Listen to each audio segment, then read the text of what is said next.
Hay 5 versículos en la Biblia que llevan 500 años sin respuesta. No son versículos raros, no están escondidos en un rincón del Antiguo Testamento.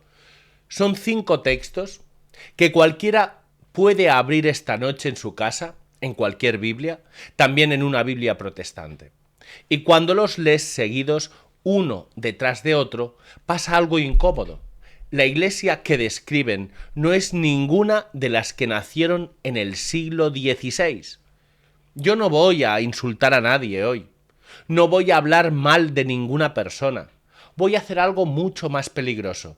Voy a leer la Biblia en voz alta y a preguntar qué significa lo que dice. Y te pido una cosa, hermano, quédate hasta el 5, porque los 4 primeros son incómodos, pero el 5 es el versículo por el que un grupo entero de discípulos abandonó a Jesús, y Jesús los dejó marchar sin corregir ni una sola palabra.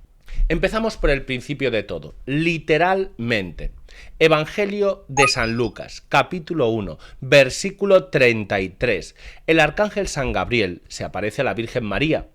Le anuncia que va a concebir al Hijo de Dios y dice esto: reinará sobre la casa de Jacob por los siglos y su reino no tendrá fin. Su reino no tendrá fin. Es Dios mismo por boca de un arcángel comprometiéndose a algo. Y de esa frase salen 2 consecuencias que no pueden esquivar. La primera, el reino que Cristo funde tiene que durar hasta el fin del mundo, no puede desaparecer, no puede corromperse hasta dejar de ser lo que era, porque si desapareciera, Dios habría mentido. La segunda, ese es el reino en el que tú y yo tenemos que estar, no otro parecido, ese. Y entonces la pregunta es sencilla: ¿qué reino fundó Jesús? ¿Por qué lo fundó? Y no lo dejó en el aire. Evangelio de San Lucas, capítulo 22, versículo 29. Fíjate bien porque este es el eslabón. Jesús en la última cena, mirando a los apóstoles, les dice: yo os asigno un reino, como mi Padre me lo asignó a mí. El Padre le da un reino al Hijo. El Hijo se lo entrega a los apóstoles. Eso está escrito, no lo estoy interpretando. Ahora bien, los apóstoles se mueren. San Pedro muere en Roma, crucificado cabeza abajo. San Pablo decapitado. San Juan muere anciano en Éfeso. ¿Y qué pasa con el reino cuando el último apóstol cierra los ojos? ¿Se acaba? No puede acabarse. Gabriel dijo que no tendría fin. ¿Y qué hicieron ellos? Abre el libro de los Hechos, capítulo 1. Judas ha traicionado y ha muerto. Y lo primero que hace la Iglesia, antes incluso de Pentecostés, es reunirse y elegir a Matías para ocupar su lugar. Y San Pedro justifica esa elección citando el Salmo: que otro reciba su cargo. Su cargo. El cargo no muere con el hombre, el cargo se transmite. Eso tiene un nombre: sucesión apostólica. Y no es un invento medieval, está en el primer capítulo del primer libro de la historia de la Iglesia. Así que la cadena queda así, y quiero que la retengas. El Padre entrega un reino visible al Hijo, el Hijo lo entrega a los apóstoles lo entregan a sus sucesores, y ese reino no puede tener fin. Ahora dime tú, en el año 33, cuando Cristo resucita, ¿qué iglesias existían sobre la faz de la tierra? Porque Martín Lutero nació en 1483, clava sus tesis en 1517, Calvino nace en 1509, es decir, llegaron 1500 años tarde a un reino que ya llevaba 15 siglos funcionando. Y sé perfectamente cuál es la respuesta que te van a dar a esto. Te van a decir que la iglesia verdadera es invisible. Escucha por qué eso no se sostiene ni 5 segundos. La salida habitual es esta: la iglesia de Cristo es espiritual, es invisible. Son todos los verdaderos creyentes repartidos por el mundo. Y se apoyan en aquella frase de Jesús a Pilato: mi reino no es de este mundo. Pero ahí hay una trampa de lógica. Y es muy fácil de ver. Que algo sea espiritual no significa que sea invisible. Mírame a mí. Yo tengo alma. Yo soy espiritual. Rezo, recibo la gracia de Dios, y el día que me muera lo que quede vivo de mí será mi alma. Y sin embargo, me estás viendo ahora mismo. Tengo cuerpo, tengo cara, tengo un nombre, soy espiritual y visible.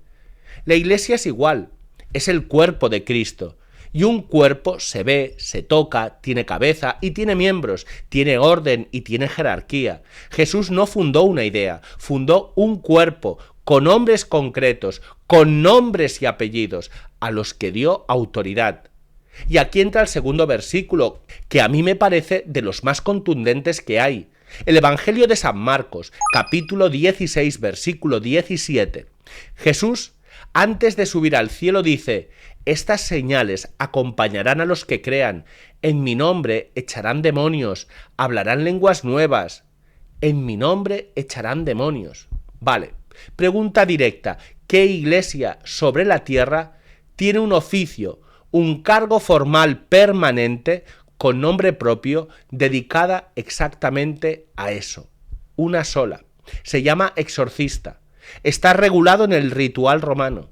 El exorcismo mayor está reservado al obispo o al sacerdote que recibe de él la licencia expresa. No es una devoción particular ni una improvisación, es un ministerio de la Iglesia con 20 siglos de continuidad. Ahora seamos honestos, porque aquí hay que serlo. ¿Puede alguien que no sea católico expulsar a un demonio invocando el nombre de Jesús? Sí. Y lo dice el propio Evangelio. En Marcos capítulo 9, San Juan se escandaliza porque ve a uno echando demonios en nombre de Cristo sin ser del grupo. Y Jesús le contesta: no se lo impidáis. El nombre de Jesús es poderoso en la boca de quien lo invoca con fe. Eso es verdad y no lo voy a negar. Pero abre ahora Hechos de los Apóstoles capítulo 19. Unos hombres, los hijos de Esceva, intentan usar ese nombre como quien usa una fórmula mágica, sin tener autoridad recibida, y ocurre una de las escenas más escalofriantes de toda la Escritura. El demonio les contesta: a Jesús lo conozco, y sé quién es Pablo, pero vosotros, ¿quiénes sois? Y se lanza sobre ellos, los domina, y salen huyendo de aquella casa desnudos y heridos. Detente ahí un segundo, hermano. El demonio distingue perfectamente quién tiene autoridad y quién no. Reconoce a Jesús, reconoce a Pablo, que la recibió de Jesús. Y los que no están en esa cadena los reconoce también y los desprecia. Por eso los exorcistas cuentan una y otra vez que los casos verdaderamente graves terminan llamando a la puerta de un sacerdote católico. No lo digo yo desde este despacho, lo cuentan ellos, los que se dedican a esto. Y si crees que lo del exorcista es una excepción rara, espera el tercer versículo, porque hay una profecía del Antiguo Testamento que decide de un plumazo quién tiene sacerdotes de verdad. Tercer versículo, y este casi nadie lo cita, y es una pena porque es demoledor. Isaías, capítulo 66, versículo 21.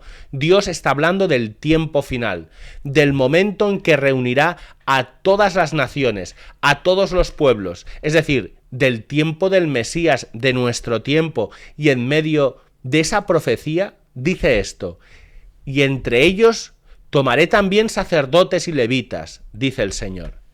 Fíjate en lo que acaba de decir Dios, que cuando llegue el Mesías y las naciones entren en su pueblo, Él seguirá escogiendo de entre esos hombres algunos para que sean sacerdotes. Algunos, no todos, escogidos. Y aquí llega la objeción clásica. Pero es que en el Nuevo Testamento todos los bautizados somos sacerdotes. Y es verdad, San Pedro lo dice en su primera carta: sois linaje escogido, sacerdocio real. La Iglesia Católica enseña eso, lo ha enseñado siempre y está en el Catecismo. Por mi bautismo yo participo del sacerdocio de Cristo. Puedo ofrecer mi vida, mi trabajo y mi dolor como sacrificio a Dios. Pero atención, porque aquí está el truco de manos. Que exista un sacerdocio común de todos los fieles no elimina el sacerdocio ministerial de algunos. Isaías está diciendo exactamente lo contrario, que en el pueblo de Dios habrá además hombres tomados y separados para el sacerdocio. Y si te queda alguna duda de para qué, lea al profeta Malaquías, capítulo 1, versículo 11. Desde donde sale el sol hasta el ocaso, en todo lugar se ofrece a mi nombre una oblación pura. Una oblación, un sacrificio ofrecido en todo lugar, en todas las naciones, hasta el fin del mundo. ¿Y quién ofrece un sacrificio? Un sacerdote, siempre. En toda la historia de la religión, el que ofrece el sacrificio es el sacerdote. Así que la pregunta se cae sola. Si tu comunidad no tiene sacerdotes, ni altar, ni sacrificio ofrecido, ¿de qué profecía forma parte? Porque de esta no. Cuarto versículo, y este es el que más discusiones provoca. Porque toca la pregunta que a ti te han hecho 1000 veces. ¿Por qué te confiesas con un hombre si Dios te perdona directamente? Evangelio de San Juan, capítulo 20, versículo 23. Es el día de la resurrección. Jesús entra donde están los apóstoles, sopla sobre ellos, el mismo gesto con el que Dios insufló el aliento de vida en el Génesis, y les dice: recibid el Espíritu Santo, a quienes perdonéis los pecados les quedan perdonados, a quienes se los retengáis les quedan retenidos. Ahí no hay metáfora que valga. Cristo, Dios verdadero, le está entregando a unos hombres la potestad de perdonar pecados en su nombre. Pero quiero que te fijes en una palabra que casi todo el mundo se salta y que es la clave de todo el versículo. Jesús no dice solamente perdonad, dice también a quienes se los retengáis. Piénsalo despacio. Para poder retener un pecado, es decir, para poder decidir no absolverlo todavía, el apóstol tiene que saber cuál es. No puedes retener lo que no conoces. No puedes discernir lo que no has oído. O sea, que en la frase misma de Cristo está contenida la confesión de los pecados. El penitente los dice y el ministro juzga, perdona o retiene. Eso es exactamente lo que ocurre hoy en cada confesionario del mundo, palabra por palabra. Y por si alguien quiere pensar que aquello fue solo para los 12 y murió con ellos, abre la carta de Santiago capítulo 5. Dice: ¿está enfermo alguno de vosotros? Llame a los presbíteros de la iglesia. Presbíteros, sacerdotes. Y si hubiera cometido pecados, le serán perdonados. Confesad pues vuestros pecados unos a otros.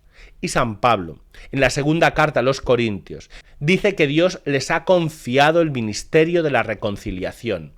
Un ministerio, un oficio, confiado a unos hombres concretos. Volvamos al versículo 1, porque todo encaja. Si el reino de Dios no puede tener fin, y perdonar los pecados es una de las cosas esenciales que se hacen en ese reino, entonces ese poder no ha podido desaparecer. En el año 90 yo podría haber ido a San Juan a confesarme, y en el año 2026 voy al sucesor de aquellos hombres, al sacerdote. Y llegamos al quinto, el que provocó la única deserción masiva de todo el Evangelio. Prepárate. Evangelio de San Juan capítulo 6. Cristo acaba de multiplicar los panes. Tiene delante a una multitud entusiasmada. Y entonces dice la frase más dura de todo el Nuevo Testamento: en verdad os digo, si no coméis la carne del Hijo del Hombre y no bebéis su sangre, no tenéis vida en vosotros. Imagínate la escena. Aquella gente era judía. Para un judío beber sangre era una abominación, estaba prohibido por la ley. Y le miran esperando la corrección, esperando el tranquilos. Es una manera de hablar y la corrección no llega. Al contrario, Jesús insiste y en el texto griego original cambia el verbo. Deja de usar el verbo normal de comer y empieza a usar otro, que significa literalmente masticar, roer. En lugar de suavizarlo, lo hace más físico, más crudo, más imposible de convertir en símbolo. ¿Y qué pasa entonces? Versículo 66 del mismo capítulo. Y es la frase más triste del Evangelio. Desde entonces muchos de sus discípulos se volvieron atrás y ya no andaban con él. Se fueron, no los curiosos, discípulos. gente que le seguía. Se levantaron y se marcharon por esta doctrina. Y ahora quiero que te fijes en lo que Jesús hizo. No corrió detrás de ellos. No dijo, esperad, me habéis entendido mal. No aclaró nada. Se volvió a los 12 y les preguntó, ¿también vosotros queréis marcharos? Hermano, es la única vez de todo el Evangelio en que Cristo deja marchar a un grupo de seguidores antes que suavizar una enseñanza.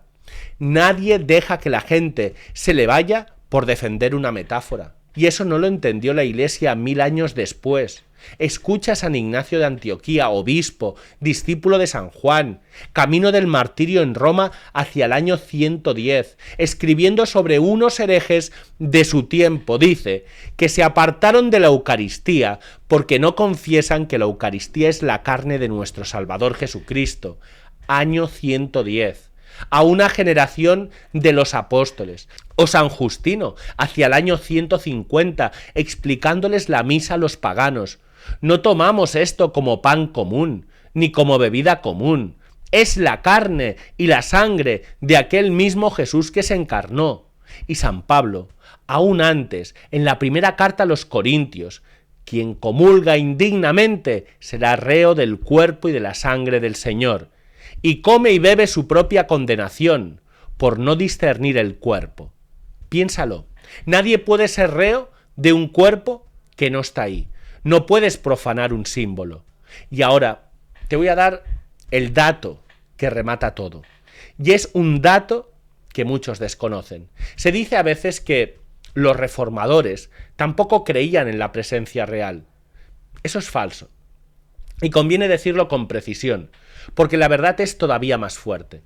Lutero creía en la presencia real de Cristo en la Eucaristía, y la defendió con uñas y dientes.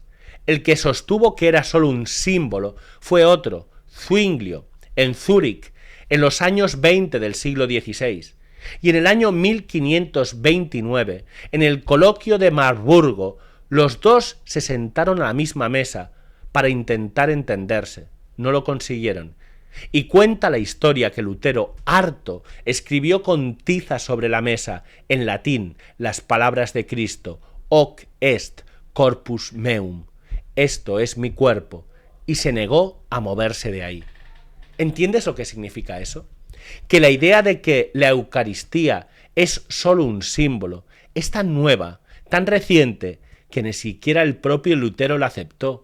Nace en una ciudad suiza, en una discusión entre dos hombres hace 500 años, frente a 15 siglos de iglesia diciendo lo contrario y frente a los propios apóstoles. Así que la pregunta final es esta, y es la más práctica de todas. Cristo dijo que sin comer su carne no hay vida en ti. ¿Dónde está esa carne? ¿Quién puede dártela? Los padres de la Iglesia responden a una sola voz. Donde hay un obispo y los sacerdotes que él ha ordenado, ahí y en ningún otro sitio. 5 versículos, un reino que no puede acabar, una autoridad sobre los demonios que se recibe, no se improvisa, un sacerdocio profetizado, un poder de perdonar que exige ser oído y un cuerpo que hay que comer para vivir. Ninguno de los 5 describe una comunidad fundada en el siglo XVI. Los 5 describen a la Iglesia Católica. Y precisamente por eso, hermano, déjame pedirte algo antes de despedirme. Porque hemos hablado de sacrificio, de altar y de pan. Y el mismo Santiago, que nos habla de confesar los pecados, nos dice también que la fe sin obras está muerta. De poco sirve ganar todas las discusiones si luego no damos de comer a quien tiene hambre.